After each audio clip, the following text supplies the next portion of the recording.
გუშინ საქართველოს ეროვნული ბანკის მონეტარული პოლიტიკის კომიტეტის და ფინანსური სტაბილურობის კომიტეტის ერთობლივ სხდომაზე რამდენიმე მნიშვნელოვანი გადაწყვეტილება მიიღეს. 2 წლიან ჭრილში რეფინანსირების განაკვეთმა პირველად განიცადა ცვლილება და 0.25% პუნქტით გაიზარდა. შედეგად მონეტარული პოლიტიკის განაკვეთი 8.25%-ია. ამასთან სების გადაწყვეტილებით ახლო აღმოსავლეთის კონფლიქტმა გლობალური ფინანსური პირობების ზომიერი გამკაცრება გამოიწვია უცხოური ვალუტის ვალდებულებებზე დროებით გაზრდილი სარეზერვო ნორმის ზედაზღვარი კვლავ წინანდელ დონეზე დაბრუნდა და 5% პუნქტით 20%-მდე შემცირდა. არაჰეჯირებული უცხოური ვალუტის სესხების ზღვარი კი 750,000-დან მილიონ ლარამდე გაიზარდა.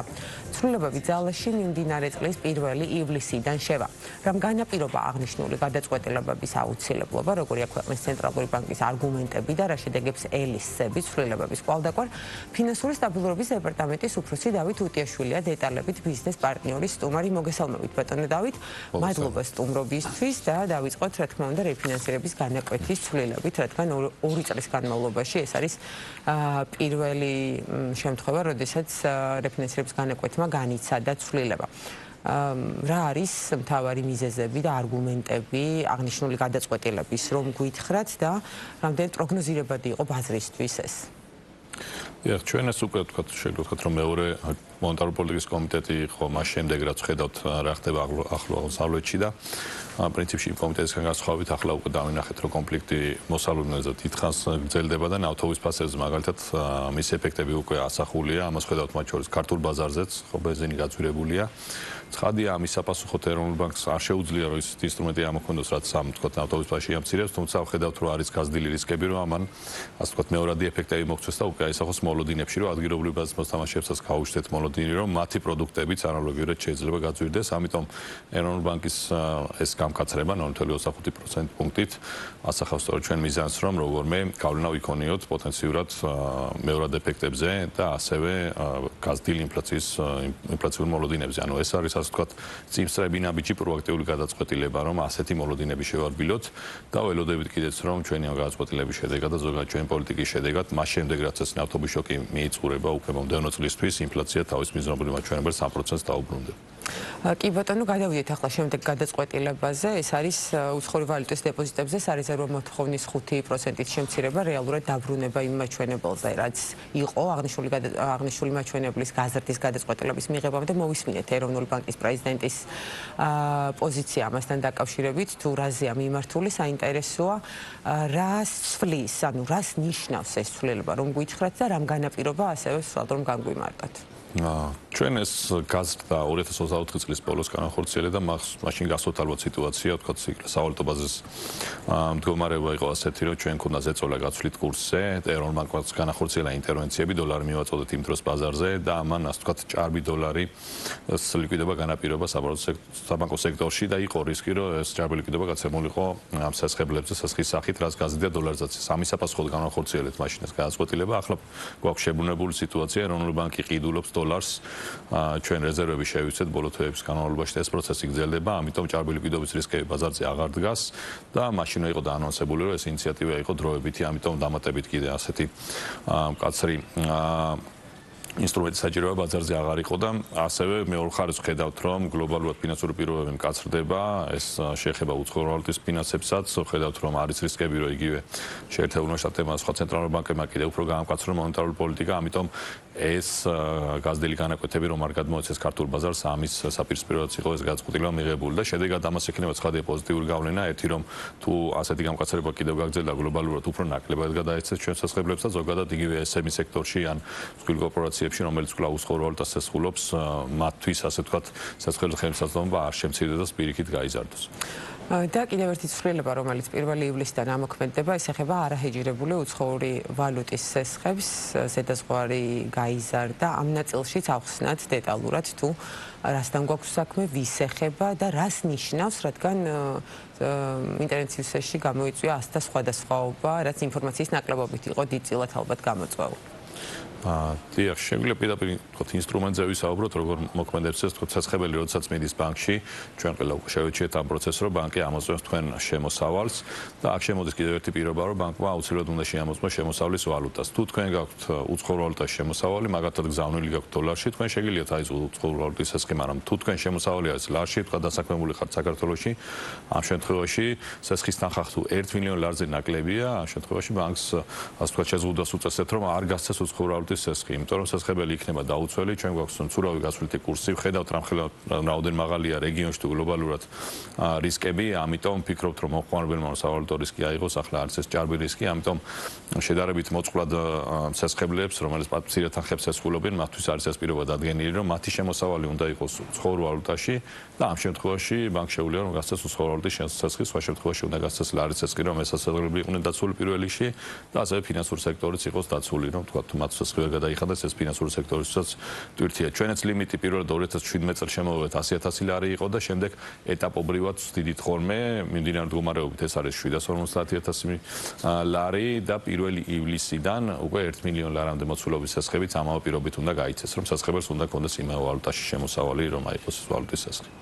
ბატონ დავით, რომ ვისაუბროთ უფრო ფართოდ, რა არის დღეს ქართული ფინანსური სექტორის მთავარი რისკები, რომ გვიჭრეთ და შემდეგ უკვე ვისაუბროთ ინფლაციურ წნეხზე, როგორია ვთქვათ პროგნოზები ამ ნაწილში, შეიძლება ეს იყოს გრძელვადიანი გავრცობილი პროცესი, თუ გვაქვს რაღაც მოკლევადიან შოკთან, რაც არის გამოწვეული გარკვეული ფაქტორებით. ფინანსურ სექტორზე მოგახსენებთ, დღეს საბანკო სექტორი არის ჯანსაღი და ვფიქრობ, ერთ-ერთ საუკეთესო დრო უდგას, თუ შევხედავთ, ვთქვათ, სესხების და დაახლოებით 15% და არის ჯანსაღი მაჩვენებელი, აქტივების ხარისხს თუ შევხედავთ, ვთქვათ, უმოქმედო სესხები არის 2.6%, რაც ისტორიულად ერთ-ერთი ყველაზე დაბალია, მომგებიანობა სტაბილურია ბოლო 10 წლის განმავლობაში. თუ შევხედავთ ლიკვიდობას, კაპიტალს, ვთქვათ, ყველა ეს ბუფერი რისი დაგროვებაც ჩვენ შეგვეძლო და რაც ასე ვთქვათ მოწინავე პრაქტიკად ითვლება შეგვიძლია ითქვას, რომ დაგროვებული ვაქვს, ანუ ფინანსური სექტორი არის სრულად ჯანსაღი, თუმცა ცხადია არსებობს გამოწვევები და პირველ რიგში ეს არის სწორედ დოლარიზაცია, როდესაც ვისაუბრეთ, რომ და ამიტომაც არის ეროვნული ბანკი ეტაპობრივად თქვა ახალ ინსტრუმენტსაც ამოქმედებს. თუ შევხედავთ სესხების დოლარიზაციას, ის თქვა 42% არის, ანუ თითქმის ყოველი მეორე სესხებელი უცხოურ ვალუტაში სესხულობს, რაც ცხადია სავალუტო რისკებს ქმნის, თუმცა ტენდენციები, მაგალითად დეპოზიტების ხარისხი გვაქვს საკმაოდ პოზიტიური, გასულ წელს ანაბრების დოლარიზაცია იყო 53%, ახლა არის 47%, ანუ მიანაბრეები კიდევ უფრო მეტად ენდობიან ადგილობრივ ვალუტას, თქვა და ისინი ყიდიან დოლარს და ყიდულობენ ლარს და ეს დოლარის თო ჩვენ რეზერვებში გროვდება, რეზერვების ადეკვატურობაც იყო ერთ-ერთი გამოწვევა, რაც იგივე ეროვნულ ბანკს ჰქონდა და ზოგადად მაკროეკონომიკური გამოწვევა იყო და აქაც კარგი პროგრესი გვაქვს, ეროვნული ბანკი აგრძელებს ინტერვენციებით უცხოურ ვალუტის რეზერვების დაგროვებას. რისკების კუთხით სადია ერთ-ერთი მთავარი რისკი, რაც არის, ეს არის გლობალურად გაზრდილი გაურკვევლობა, სამხედრო კონფლიქტები და ამასთან დაკავშირებული ის ეკონომიკური პრობლემები, რაც ამასთან ახლავს, თუმცა ცხადია, ამის საპასუხო ჩვენ არ შეგვიძლია რამე კონკრეტული ღონისძიებით ეს შევარბილოთ, თუმცა ჩვენი პოლიტიკა, იგივე მკაცრი პოლიტიკა ხშირად მიმართული ფინანსური სექტორის გრადობისკენ იქით არის მიმართული, რომ ასეთი შოკებისთვის ვიყოთ მზად. კი ბატონო, და რაც შეეხება ინფლაციას, რომელიც 5.9%-ია, მიზნობრივი ვიცით, რომ 3%-ია, ეს არის როგორია შეფასება და მოლოდინები, ეს არის თქვათ დროებითი შოკი თუ შეიძლება საქმე გქონდეს სტრუქტურულ პროცესთან. ინფლაციასთან მიმართებაში 5.9 ნამდვილად მაღალი არის, თუმცა ასევე ჩვენ უყურებთ ხოლმე რა არის თქვათ ის საბაზო ინფლაცია, სერვისების ინფლაცია, რომელიც არის ძირითადად ადგილობრივი ბაზრის მაჩვენებელი, თქვათ და ის, რაზეც ეროვნულ ბანკს აქვს გავლენა, იმიტომ რომ საერთო ინფლაციაში შედის იგივე ნავთობი, ბენზინი და მასთან დაკავშირებული პროდუქტები, ანუ მაჭრობადი პროდუქტები, სასაქონლო პროდუქტები, რაც ცხადია ეროვნულ ბანკი ვერ ახდენს გავლენას და ამ წუთას ინფლაციის ძირითადი რისკები სწორედ ამ სეგმენტიდან მოდის. პირველ რიგში ეს არის ბენზინის ფასი და საწვავის ფასი ზოგადად. ცხადია ამაზე გავლენა არ გვაქვს, მაგრამ ჩვენ გავლენა გვაქვს ადგილობრივ ბაზარზე და ჩვენი პოლიტიკა არის იქით მიმართული იგივე გამკაცრებით 0.25% პუნქტი, რომ შევამციროთ მოლოდინები და გვაქვს ეს მოლოდინი საბაზო სცენარში, რომელიც უშვებს, რომ ამ კვარტლის განმავლობაში, თქვათ იგივე ჰორმუზის სრუტეში კონფლიქტი იმ დონეზე მოგვარდება, რომ გაიხსნას სრუტე და ასე თქვათ ის წვეტა, რაც გვაქვს მიწოდების ჩათვლაში აღარ იყოს, ამ შემთხვევაში ველოდებით, რომ უკვე შემდეგი წლისთვის ისევ ჯამონი ინფლაცია, როდესაც ეს ეფექტი ამოიწურება და დაუბრუნდება მის მიზნობრივ მაჩვენებელს 3%. თუმცა ცხადია ამ სცენარს აქვს დიდი გაურკვევლობა,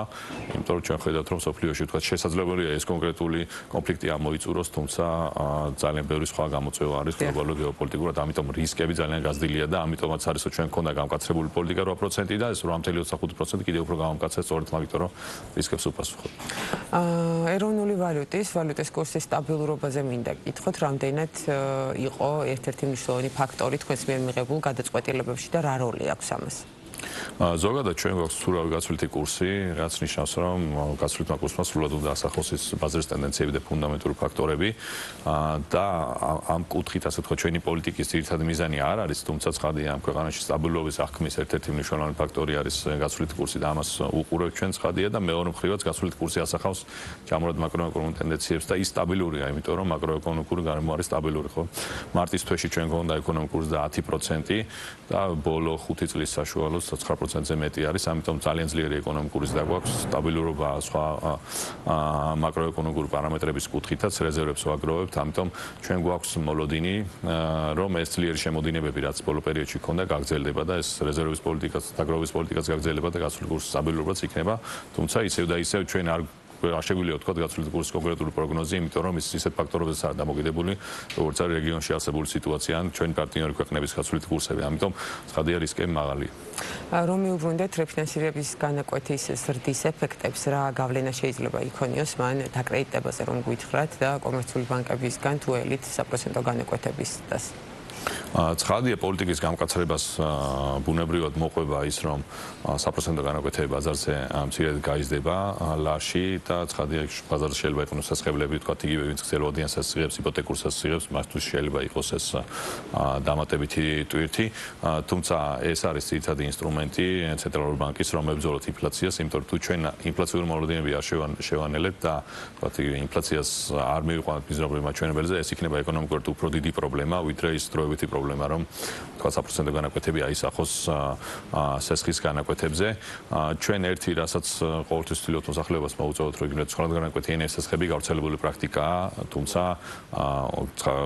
კარგია რომ მოხმარებლის ეს მოდეს რომ ეს რისკი არ აიღონ და აიღონ თქვა უბრალოდ ფიქსირებული განაკვეთიანი სესხები და ასევე ჩვენი რეგულაცია უშვებს რომ საშუალოდ სესხებელს ბანკი როცა საძლევს უნდა დაუშვას 3%-ული პუნქტით საპროცენტო განაკვეთების და სესხებელი ფინანსურად ამისთვის ზად უნდა იყოს ანუ ეს არის ისეთი ტვირთი რასაც სესხებელი აიტანს თუმცა გვესმის რომ ნებისმიერი თუნდაც 1%-ული პუნქტით სესხის გაძვირება სოციალურად ეს რისკი არის თუმცა ანუ ასე მუშაობს მონეტარული პოლიტიკა და ეს არის ასე მის გვერდითი სამწუხაროები აი მცირე და საშუალო ბიზნესზე მინდა გკითხოთ კონკრეტულად რა გავლენა შეიძლება იქონიოს თქვენმა გადაწყვეტილებებმა და ეს უფრო მეტად არის თუ არა მათთვის სტაბილურობის მომტანი ზოგადად ეს მაინც მონეტარული პოლიტიკის გადაწყვეტილებები არის ეს დროებითი გადაწყვეტილებები და ინსტრუმენტი, მაგრამ მისი მიზანი არის ძელვადიანთ ფასების სტაბილურობა, რაც არის მაკროეკონომიკური სტაბილურობის ერთ-ერთი წინაპირობა და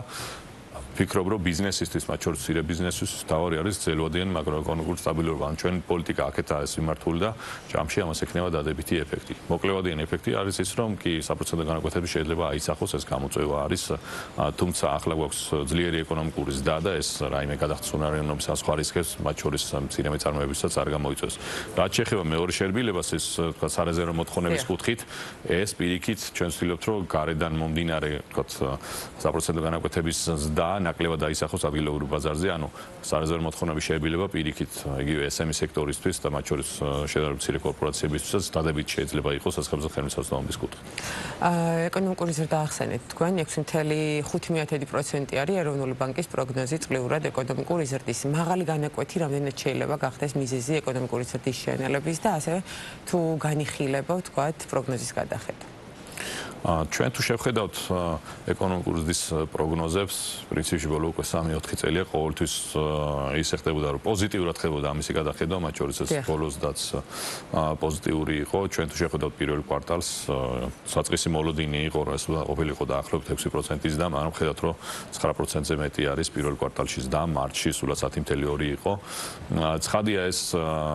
შესაძლოა დიდხანს ვერ ჩინარჩუნდეს, ჩვენ თუ შევხედავთ გლობალურად საქართველოს ეკონომიკური ზრდა არის ერთ-ერთი ყველაზე მაღალი მსოფლიოში და ცხადია ის ადრე თქვენ ფიქრობთ და ჩვენ პროგნოზის არ უნდა დაუბრუნდეს გრძელვადიან მდგრად დონეს, რომელიც არის დაახლოებით 5%-ზე ცოტა მეტი. თუმცა მიმდინარე წელს ჩვენ ვინარჩუნებთ ის პროგნოზს 6.5-ს და ვფიქრობთ, რომ ესეც საკმაოდ ძლიერიც და არის. თუ შევხედავთ რა რისკები არის გლობალურად და ის რომ გლობალურად პირიქით ხდება, ძირითადად გადახედვა არის ეკონომიკური ზრდის ნეგატიური რისკი მთელ მსოფლიოში. ამიტომ ამ ხრივ კარგი ტენდენციები გვაქვს. ცხადია ჩვენი პოლიტიკის გამკაცრება გარკვეულ შედეგს იქონიებს ეკონომიკურ ზრდაზე, თუმცა ისევ და ისევ ეს არის ასე ვთქვათ დროებითი ინსტრუმენტი და გრძელვადიანი ზრდისთვის არის უფრო ეს მაკროეკონომიკური სტაბილურობა მნიშვნელოვანი და ფასების სტაბილურობა, ამიტომ ამ ხრივ გრძელვადიანი ეფექტი მაინც დადებითი იქნება. და როგორც არ ერთხელ ვახსენეთ, ეროვნული ბანკის სამიზნე მაჩვენებელი ინფლაციის 3%-ია, რამდენად რეალურია მიმდინარე პროცესებიდან გამომდინარე 2026 წელს ამ მიზნამდე მისვლა. მომავალ მონეტარული პოლიტიკის კომიტეტზე თუ არის დაშვება, რომ კიდევ უფრო მეტად გაიზარდოს რეფინანსირების განაკვეთი და რა შემთხვევაში შეიძლება უკვე გადავიდეს ეროვნული ბანკი მონეტარული პოლიტიკის შერბილებაზე? ჩვენ ახლა ვხედავთ, რომ ინფლაციის ძირითადი ფაქტორი არის ისევ და ისევ გლობალური ეს სასაქონლო პროდუქტების გაძვირება, რადგან ეროვნულ ბანკს არ შეუძლია გავლენა მოახდინოს, ამიტომ სამწუხაროდ თქვათ მიმდინარე წელს ჯამური ინფლაცია იქნება მიზნობრივზე მაღალი, თუმცა ჩვენი პოლიტიკა მიმართულია იქით, რომ როდესაც ეს ასე ვთქვათ დროებითი იმედია ეფექტი, ვთქვათ, ნავთობის გაძვირების ამოიწურება, ის ინფლაცია უკვე 2027 წელს დაუბრუნდეს მიზნობრივ მაჩვენებელს. ჩვენ გქონდა მკაცრი პოლიტიკა, კიდევ უფრო გავამკაცრეთ ამ 0.5%-ით, ამიტომ გვაქვს მოლოდინი და ჩვენი პროგნოზი ასეთია, რომ ის დაუბრუნდება მიზნობრივ მაჩვენებელს. თუ გამოვიკეთეთ დამატებით რისკები, ცხადია, ჩვენ შეიძლება მოგიწევს დამატებით გამკაცრება, მაგრამ სხვათან პირობებში ჩვენი ნეიტრალური განაკვეთი არის დაახლოებით 7%, ამიტომ მას შემდეგ რაც ეს ინფლაციური წნეხი ამოიწურება, ჩვენი მოლოდინი არის, რომ პირიქით საპროცენტო განაკვეთებს და პოლიტიკის განაკვეთს შევამკვიდროთ. კი ბატონო, ძალიან დიდი მადლობა ბატონო დავით სტუმრობისთვის, განმარტებებისთვის, თქვენი გუშინ მიღებული გადაწყვეტილებების. დავით უტიაშვილი სების ფინანსური სტაბილურობის დეპარტამენტის უფროსი იყო ჩვენი სტუმარი და ვსაუბრობდით მონეტარული პოლიტიკის კომიტეტის გადაწყვეტილებებზე, რომელიც გუშინ სებმა მიიღო.